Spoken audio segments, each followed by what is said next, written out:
Está começando mais um podcast Quanta Pra Mim. Esse episódio faz parte da série Por que investir em Previdência com tantas opções de investimento, que tem o objetivo de comparar com a Previdência as principais alternativas utilizadas para guardar dinheiro a longo prazo. O bate-papo de hoje é sobre imóveis e a nossa convidada é a Mayara Marrafon, coordenadora de educação da Quanta. Mayara, seja muito bem-vinda mais uma vez. Olá, Manuela, muito obrigada pelo convite e eu espero contribuir com informações relevantes para esse tema.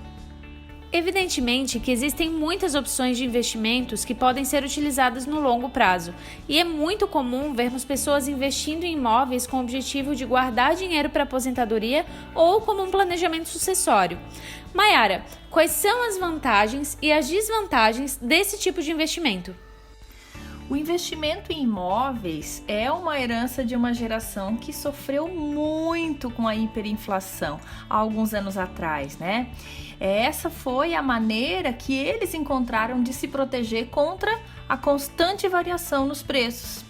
E até hoje, muitos gostam de construir o seu patrimônio de uma forma física, né? E a gente pode ir lá tocar, ver, né? Que existe de verdade, né? Porque essas pessoas, elas possuem uma preocupação e que é genuína com duas coisas: estabilidade e segurança. Então, esse imóvel, ele pode trazer duas formas de receita. A primeira é a valorização do próprio bem e a segunda é a geração de renda com aluguel. A valorização desse bem normalmente ocorre no médio e no longo prazo. Então, diante de uma boa oportunidade, o investidor compra e depois de alguns anos vende por um valor maior, tendo, portanto, aí o lucro da operação. Aqui a gente tem alguns pontos de atenção. O primeiro deles é a incerteza da valorização. Então, olha só, apesar da crença que a valorização de imóveis é algo constante, o preço desses ativos podem também sofrer queda, porque eles são estabelecidos pelo mercado e dependem de vários fatores, alguns até específicos, como, por exemplo, oferta e demanda por imóveis, taxa de juros de financiamento, né? Então, quando a taxa está muito alta, normalmente a demanda cai. Quando a taxa está muito atrativa, as pessoas tendem a comprar mais imóveis, né? Aumento da população e também por situações ao entorno de infraestrutura. Por exemplo, o investidor compra um imóvel com a expectativa de valorização em virtude, por exemplo, de uma construção próxima que não se concretiza. O segundo ponto de atenção está relacionado à liquidez, que quer dizer o acesso rápido ao dinheiro. Quanto mais rápido eu converter o imóvel em dinheiro, mais liquidez ele tem. Acontece que, diante de uma situação inesperada ou uma emergência na qual eu preciso do dinheiro rapidamente e eu não possa esperar o tempo normal de venda, provavelmente eu vou ter que baixar o valor desse imóvel. O terceiro ponto de atenção é com relação ao aluguel. Aqui existe o risco de vacância. O que quer dizer isso? É o risco desse imóvel ficar sem um inquilino por um período. Então, além de não gerar renda, ele gera despesa, com condomínio, IPTU, por exemplo. O quarto ponto de atenção está atrelado ao aluguel também, mas aqui é uma situação oposta à anterior, na qual eu tenho um contrato de aluguel vigente. Especialistas dizem que o ideal seria que o imóvel gerasse uma renda entre 0,4% e 0,5% ao mês em relação ao valor do imóvel.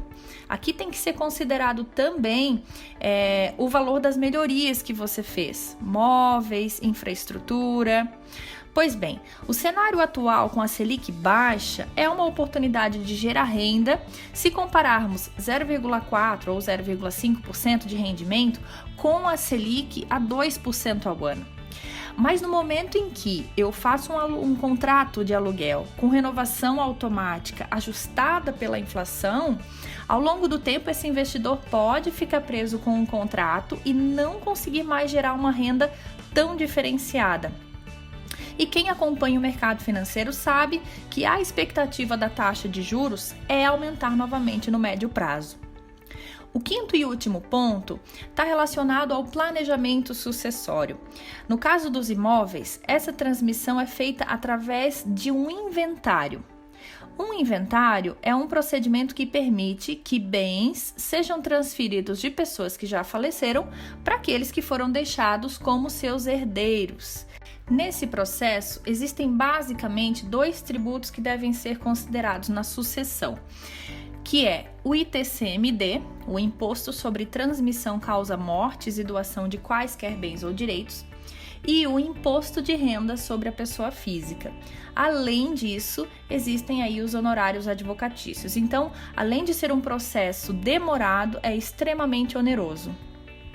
São vários os pontos que merecem atenção e que realmente fazem a diferença no longo prazo. Então, no momento de investir, conhecer o seu perfil de investidor e considerar esses detalhes ajudam muito na tomada de decisão. Maiara, muito obrigada por compartilhar conosco essas informações. Obrigada também e um abraço a todos os que estão nos ouvindo. Esse foi mais um podcast Quanta Pra Mim, o primeiro da série Por que Investir em Previdência com tantas opções de investimento.